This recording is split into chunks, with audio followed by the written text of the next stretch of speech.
পটুয়াখালীর কুয়াকাটা ঐতিহ্যবাহী রাখাইন পাড়ায় চলছে অবৈধ বহুতল ভবন নির্মাণ। স্থানীয় বহিরাগত একটি প্রভাবশালী চক্র রাখাইনদের প্রলোভনে ফেলে ভুয়া চুক্তিপত্র তৈরি করে দখল করছে তাদের জমি।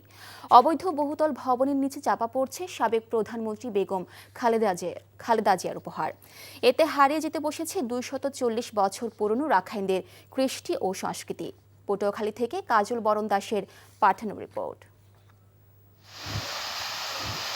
1784 সালে আরাকান যুদ্ধ থেকে পালিয়ে এসে রাখাইনরা আশ্রয় নেয় কুয়াকাটায়। বর্তমানে কুয়াকাটা, কেরানীগঞ্জ ও মিস্ত্রিপাড়ায় 28টি পল্লীতে 1000-এরও বেশি সদস্য নিয়ে বসবাস করছেন রাখাইনরা।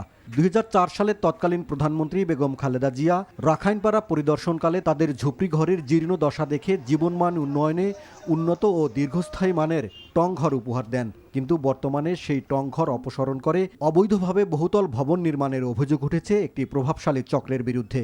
মালিক হইলে বার্মিস, তারপরে ওই যে শেয়ার আছে 3 জন, আমি যতটুকু জানি আর কি, যে কাউসার ভাই, মিরাজ আর হইলে আনোয়ার ভাই দখলে আছে। তারা ওই স্থানে সবকিছু করতে পারবে, বিক্রি তো করতে পারবে না, এই ধরনের কিন্তু আমাদের নিয়ম আছে। এতে তীব্র ক্ষোভ জানিয়েছেন পটুয়াখালীর স্থানীয় রাজনীতিবিদরা। একই সাথে প্রশাসনকে দ্রুত ব্যবস্থা গ্রহণেরও দাবি জানান।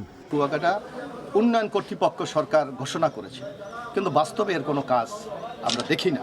সুতরাং এটা সম্পূর্ণ ব্যবসায়িকভাবে এবং এই নিগোষ্ঠীর ঐতিহ্য ধ্বংস করার জন্য একটি মহল তৎপর রয়েছে। রাজনৈতিক লোকজন তারা রাখাইনদেরকে বলে ফেলে ওই জায়গাগুলোয় তারা বিল্ডিং করতেছে, হোটেল করতেছে। তারা যদি এগুলা ইলিগাল করে থাকে তাহলে তো এটা ক্রিমিনাল কেস। ইতোমধ্যে 2বার নোটিশ দেওয়া হয়েছে উল্লেখ করে অনুমোদনহীন স্থাপনা উচ্ছেদ করা হবে বলে জানিয়েছে স্থানীয় প্রশাসন। রাখাইন সম্প্রদায়ের কিছু মানুষ বিভিন্ন প্রলোভনে পড়ে সেখানে বহুতল ভবন করার জন্য তাদের সাথে বিভিন্ন ব্যক্তির সাথে, প্রতিষ্ঠানের সাথে চুক্তি করে।